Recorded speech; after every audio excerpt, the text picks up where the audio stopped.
noite. O Jornal da Cultura começa agora trazendo para você todo o resgate dos mineiros no Chile, a operação bem-sucedida do governo chileno, a mobilização da mídia mundial e a solidariedade que veio de todos os cantos do planeta. Eu sou Maria Cristina Poli e vamos agora aos principais assuntos desta quarta-feira. Falta pouco para o final da operação de resgate dos 33 mineiros no Chile. Até o momento, tudo ocorreu conforme o planejado. A emoção das famílias que já repensam seu futuro e as histórias surpreendentes dos mineiros dentro do refúgio. Política. A senadora Marina Silva se reuniu hoje em Brasília com a executiva do Partido Verde. Fernando Gabeira aconselha todos a seguirem a orientação da ex-candidata no segundo turno. A campanha dos candidatos à presidência pelas capitais do país. José Serra, do PSDB, esteve em Porto Alegre e Dilma Rousseff, do PT, em Teresina. A arrecadação tributária no país deve atingir R$1 trilhão na semana que vem. O Jornal da Cultura mostra de que forma os impostos sobre produtos atingem diretamente o seu bolso. O Instituto Butantan de São Paulo está desenvolvendo uma nova droga contra a asma a partir do veneno de um peixe. O resgate dos mineiros sobrecarrega as linhas de comunicação na internet. O Twitter chegou a sair do ar no mundo todo.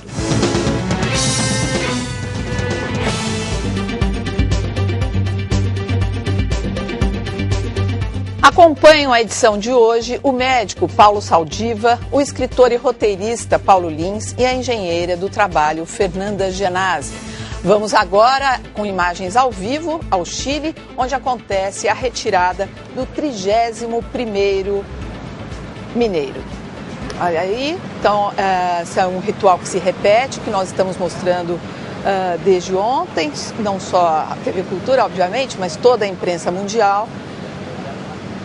Eles aguardam aí a saída, então, do 30º mineiro, e ali é um ritual que se repete ao lado da saída, esperando a cápsula Félix, que sempre eles têm ali algum parente esperando que receba esse trabalhador que está chegando à superfície.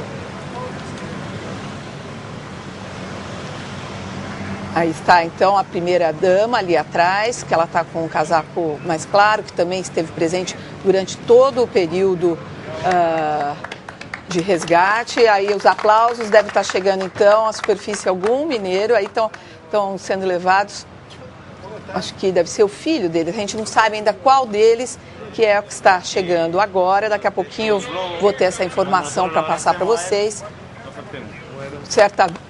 Certamente deve ser parentes, aí essa menina deve ser filha de algum desse trabalhador que está subindo.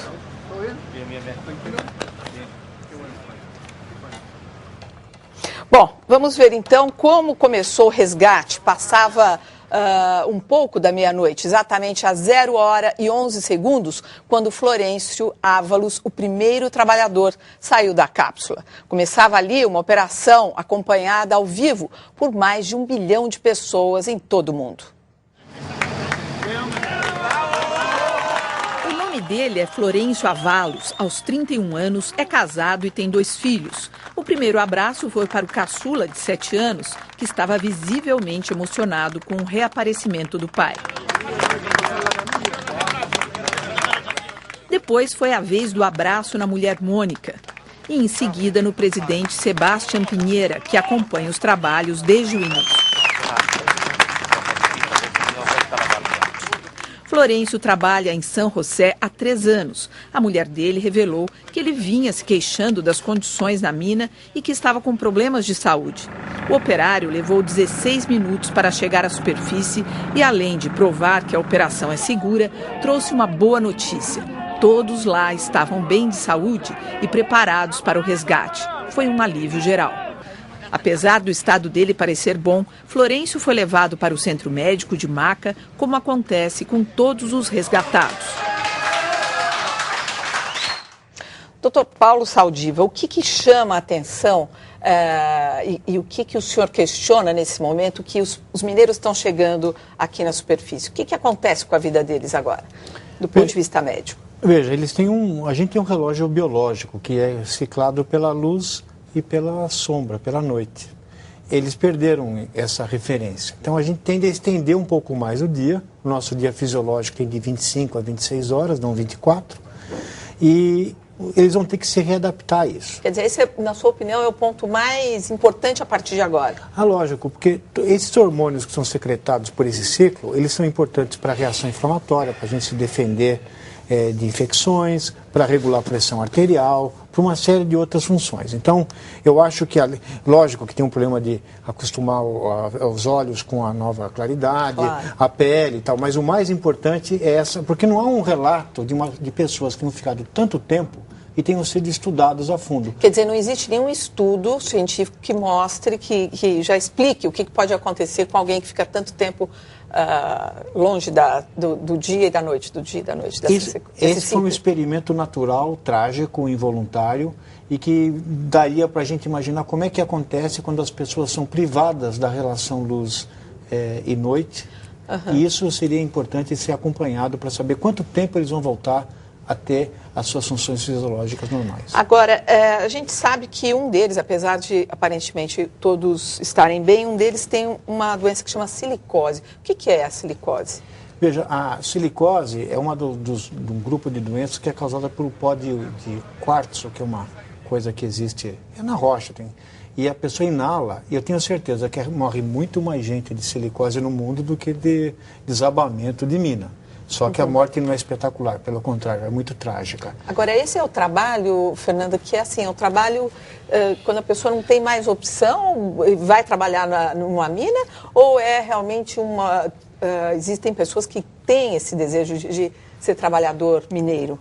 O que nós vimos, né, nesse caso são irmãos, famílias, né, que trazem os seus parentes para trabalhar. Em geral, naquela região, é o emprego que tem o melhor salário.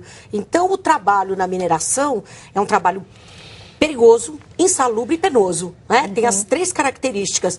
O risco da silicose é enorme, né? O risco de explosões e desabamentos também, por isso a gente diz a questão da periculosidade, é penoso, porque, como o Dr. Saldiva falou, eles entram, né, nas galerias com a luz, ou sem a luz do dia, e quando voltam também. Então, eles têm um trabalho acostumados a essa situação. Por isso que a legislação, inclusive, dá ao minerador 15 anos de trabalho. Depois ele se aposenta pela especial. Né? A Previdência Social o acolhe, porque é um trabalho que leva a uma série de problemas. A silicose é uma das doenças com maior prevalência, né? Com maior número, maior frequência, que acomete trabalhadores nessas condições. E ali no deserto de Atacama há outras minas que empregam milhares de pessoas que vão em busca de um salário estável, não é isso? Isso, com certeza. E já havia relatos, né? Nós já conhecíamos a situação das minerações de cobre no Chile como sendo muito precárias, um trabalho muito penoso, perigoso e insalubre. Bom, mais do que uma simples lista de nomes por trás da relação dos mineiros chilenos resgatados, existem histórias. São vidas marcadas pelo sacrifício, pelo trabalho duro e mal remunerado. E uma delas marcada por uma reviravolta surpreendente. É o caso do ex-jogador de futebol Franklin Lobos, que saiu da mina e ficou o tempo todo abraçado a uma bola. Lobos foi jogador de futebol profissional, disputou uma Copa Libertadores da América e chegou a integrar a seleção chilena nos anos 80.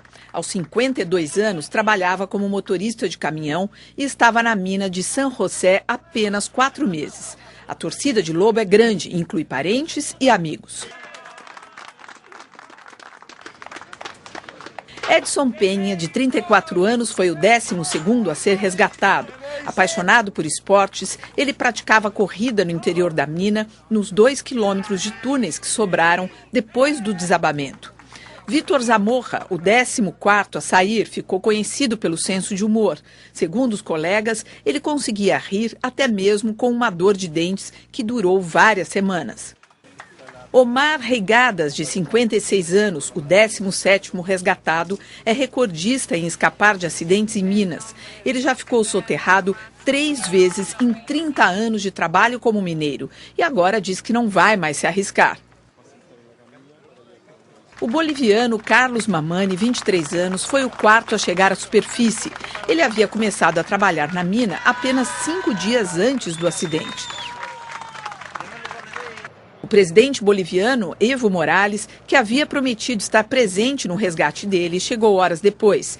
E já que estava lá, aproveitou para recepcionar os chilenos. O eletricista Johnny Barrios foi o 21º trabalhador a sair da mina.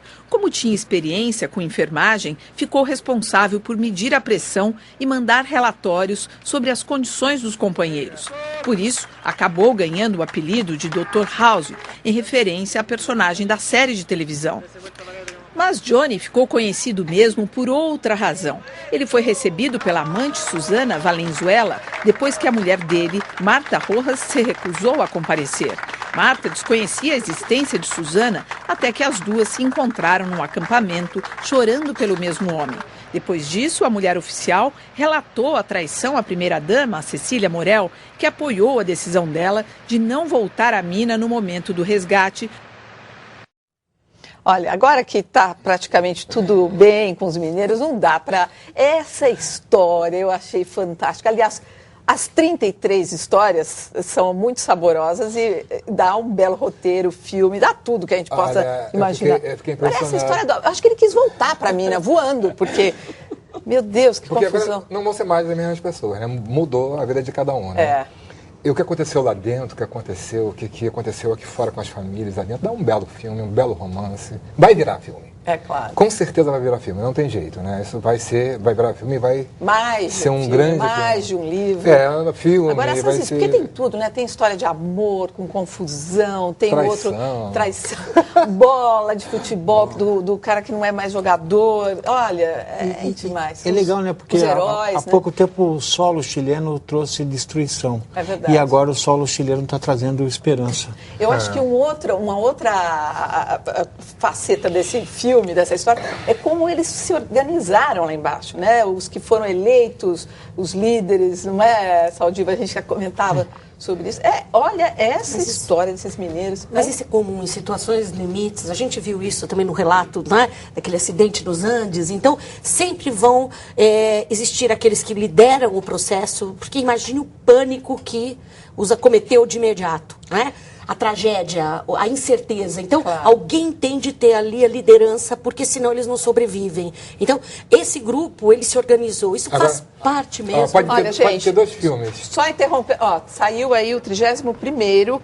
Tem o nome dele já? Não. Quem é ele? Sim. Quem espera? Tá, daqui a pouquinho, então, eu estou passando aqui as informações de quem é esse 31º. Saindo aí, sendo ele acabou de cumprimentar o presidente do Chile. E ali, esse aí é o ministro acho que ou da saúde, alguma coisa assim, que também está desde ontem aí de prontidão na saída da mina. A esposa do presidente do Chile, que inclusive deu apoio para aquela outra... A esposa daquele... A esposa traída. A esposa traída, exatamente. Obrigada pela ajuda. Mas passada essa euforia inicial, nós teremos os traumas desses 69 dias de confinamento, com certeza.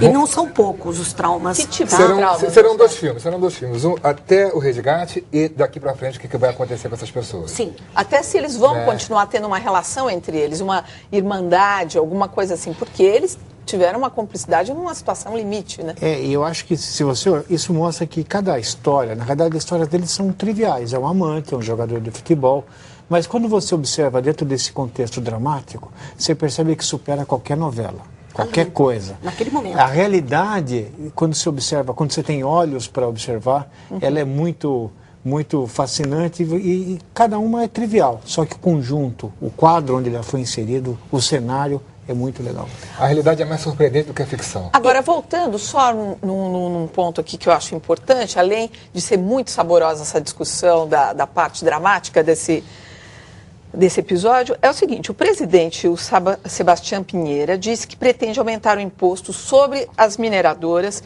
e ele já apresentou um projeto para reforçar as medidas de segurança nas minas e aumentar o orçamento para fiscalização.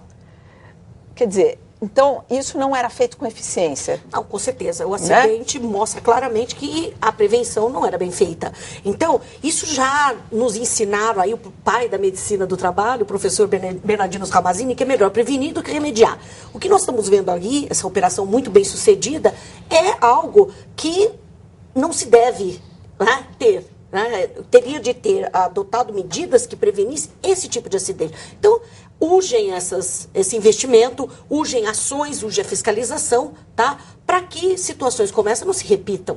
Okay? Imaginar que esses 33 pudessem sobreviver a esses 69 dias, realmente, para quem crê, talvez possa atribuir um milagre, né? Ou algumas coincidências, mas que um acidente dessa natureza... era para nós termos perdas de vidas aí em número grande, viu? Porque seria de uma maneira muito trágica, porque a pessoa perde o ar e... Veja, nós tivemos recentemente um acidente com uma explosão numa mina na China, acho que não sobreviveram, os que sobreviveram um grupo muito pequeno. Vamos falar sobre a mineração no Brasil. Ela é modesta diante aí de países como os Estados Unidos, África do Sul e Austrália. O setor tem uma legislação antiga e uma fiscalização também considerada ineficiente. Vamos ver.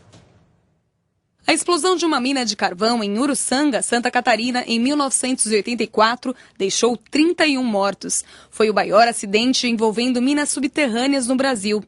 Mas quando se pensa em mineração, logo vem à mente o formigueiro humano de Serra Pelada, no Pará. Uma das maiores escavações a céu aberto do mundo permitiu a extração de 42 toneladas de ouro a partir dos anos 80. O Brasil tem 47 minas subterrâneas, a maior parte nos estados de Minas Gerais e Santa Catarina. Carvão mineral e ouro são os principais produtos. A legislação brasileira prevê que as empresas do setor tenham programas de gerenciamento de riscos e que a exploração seja interrompida quando houver perigo. Mesmo assim, a Previdência Social registrou 6 mil acidentes do setor de extração mineral no período de 1 ano. As minas subterrâneas brasileiras têm em média 200 metros de profundidade. A mais profunda fica em Nova Lima, Minas Gerais, com 1.000 metros.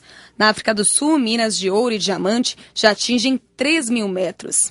A mina brasileira mais recente, ainda em teste, fica na Bahia. De lá sairá material radioativo, urânio. Além de todos os perigos, vamos dizer assim, e riscos que uma atividade de mineração subterrânea traz, há o agravante de você estar explorando ali um bem mineral que é radioativo, no caso o urânio, né? Só informando aqui que esse 30º mineiro que saiu da mina é um eletricista, o nome dele é Pedro Cortes e tem 26 anos. 31º que saiu, 31º mineiro que sai da mina. Esse tipo de situação no Brasil, como que é controlado? Como que é feita essa fiscalização? Pois é, Você como engenheira do trabalho, você chega a se deparar com situações assim, de limite na questão de segurança? Para nós aqui no estado de São Paulo, nós estamos habituados à mineração a céu aberto. Então, a exploração, no caso do mármore, granito, que são mais comuns. Mas essa também tem os seus riscos associados. Há muitos acidentes. E a silicose, que é, com maior frequência, a doença que atinge os trabalhadores do setor de mineração. Paulo, que tipo de cuidado deveria haver para esses trabalhadores? De maneira preventiva, já que tem que explorar a mina, tem que explorar, mas de que maneira poderia ser feito com segurança? Olha, o mais certo são medidas de limpeza ambiental. Porque a máscara que a pessoa tem que usar para se prevenir disso, geralmente dá uma sobrecarga para o sistema respiratório que não permite o indivíduo fazer a atividade física necessária de estar dentro de uma mina. Então, a baixa eficiência dessas máscaras, né? Elas não são tão seguras assim, né? Elas não se protegem tanto assim. Então, o certo é fazer uma exaustão, né? Quer dizer, você diminuir a carga inalada dentro das minas. É possível você fazer mineração com uma certa segurança, embora o trabalho seja muito extenuante e também perigoso. Mas eu acho ainda que a vida humana tem um custo barato nos países em desenvolvimento. Quer dizer, você depois que... Mas dá para saber quanto custa uma vida? Olha, tem tabelas, por incrível que pareça. Tem tabelas até para valorar. E você pode ver, quando você morrer num acidente de ônibus no Brasil, você ganha uma miséria. Se acontecer isso na Europa, vai ser diferente. Então, isso são formas de não valorizar o trabalho das pessoas. Então, eu acho que depois que caiu a mina e o presidente faz uma medida para melhorar, para dar mais recursos para fiscalização, ótimo. Mas o que acontecia antes? Então, infelizmente, acontece isso muito nesses países, que você só toma as medidas pelas consequências dele, não pelo ato. E isso não é bom. Ainda bem que deu certo, né? Ainda bem que deu certo. Ainda bem que essa referência aí, a gente deu sorte de dar certo. Porque... Mas as seguradoras hoje já estão falando... Vão aumentar. Vão aumentar, sim. E, inclusive, há já determinados agentes, né, como no caso do amianto, em que as seguradoras já não querem mais fazer os seguros. Por quê? Independente de máscaras, dessas medidas que o professor Saldiva comenta, existem alguns minerais ou alguns agentes, como é o caso do radônio, nessa mineração subterrânea que está se iniciando lá em Caetité, na Bahia, e que não há nenhum limite de segurança. Quer dizer, a exposição a esses agentes cancerígenos independe de qualquer proteção. O ideal é não ter essa exposição. Sim. E como que se reclama disso? Como é que se protege? Os sindicatos não se mexem? Como é que é? Depende. Os sindicatos têm também, às vezes, as suas ambiguidades, porque ele tem que escolher entre a proteção, a segurança e o trabalho. E os sindicatos, muitos sindicatos não conseguem lidar com isso. Não tem força. Né? Ou mesmo eles acabam reproduzindo o discurso da necessidade do emprego, o desenvolvimento a qualquer custo. E isso também a gente vê não só nos sindicalistas, mas em muitos políticos. O desenvolvimento a qualquer custo e a vida humana tabelada pelas seguradoras aqui no Brasil ainda é muito pequeno, né? Bom, não é de hoje que o homem tenta vencer desafios e superar a si próprio, mostrando ser superior às forças da natureza. E isso começou há muitos séculos. A mitologia grega já falava de Ícaro e seu voo solitário rumo ao sol. Ícaro certamente sabia que voar não é só para os pássaros, como provou o brasileiro Alberto Santos Dumont. Viajar em veículos mais pesados do que o ar virou rotina. E aí foi preciso ir além, ao espaço. O russo Yuri Gagarin entrou em órbita para a primeira volta em torno da Terra a bordo de um foguete. E os americanos resolveram dar uma parada na Lua, onde estacionaram a Apollo 11. Para superar limites, vale mover montanhas, mesmo que isso tenha o custo de muitas vidas. Abrir o canal do Panamá em 1914 para unir o Mar do Caribe e o Oceano Pacífico provocou a morte de 22 mil operários. Durante a construção da monumental ponte Golden Gate em São Francisco, na Califórnia, morreram 11 operários. Obras gigantes para atender muita gente e obras gigantescas para um só. Quéops, Tutancâmon, Miquerinos descansam em paz às custas de milhares de escravos que ergueram as pirâmides do Egito séculos antes de Cristo. Erguer a maior obra da história ainda desafia engenheiros. Há uma corrida pelo título de maior arranha-céu que, por enquanto, está com Burj Dubai e seus incríveis 800 metros de altura. No mar, o título de maior, mais caro e mais pesado pertence ao transatlântico Queen Mary II, com 345 metros de comprimento, obra de quase $1 bilhão. No fundo do mar, o batiscafo Trieste da Marinha Americana chegou a 10.916 metros de profundidade nas Fossas Marianas, no Pacífico, em 1960.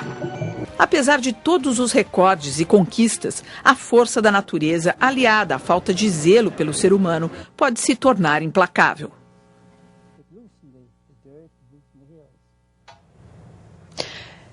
É o preço do desenvolvimento? Porque a gente viu aí que é uma sucessão de obras, de construções e não sei o que custaram vidas, né?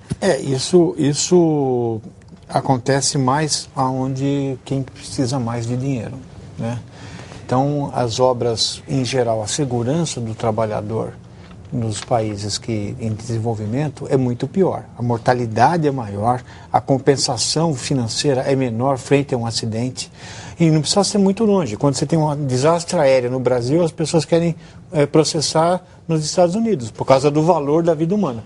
Eu não conheço bem economia, mas eu não consigo imaginar que uma vida humana tenha uma tabela diferencial por país. Eu não consigo imaginar que uma vida humana tenha um valor diferente. Por exemplo, a mesma empresa pagaria um preço lá e um preço aqui, por exemplo? Não é só isso. Ela produz um produto pior aqui do que lá, do ponto de vista de segurança.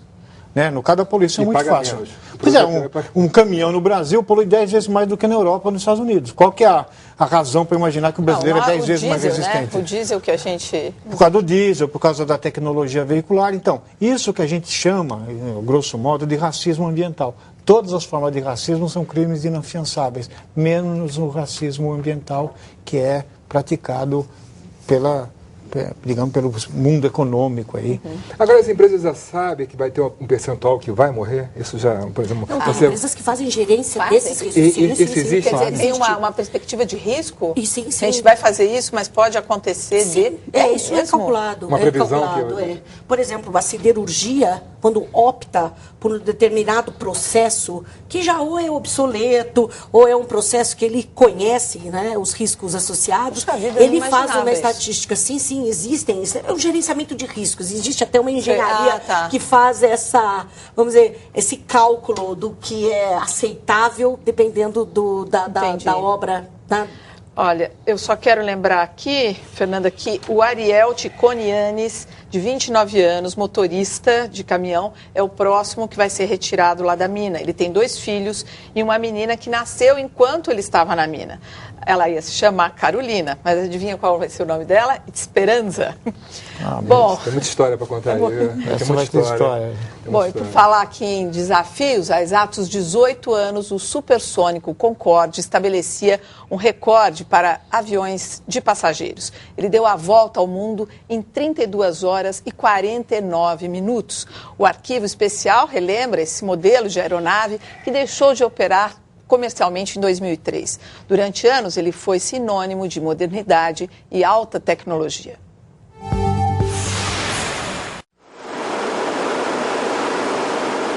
O Concorde foi o avião de passageiros mais fantástico de todos os tempos. Sua velocidade ultrapassava o dobro da velocidade do som. Fazia Paris-Nova York em 3 horas. Um charme e um luxo para poucos. I see skies of blue. A falta de passageiros e o alto custo de manutenção, somados a um terrível acidente em 2000, puseram fim ao projeto. O Concorde decolou pela última vez em 2003, fazendo o trajeto Paris-Nova York. And I think to myself, what a wonderful world.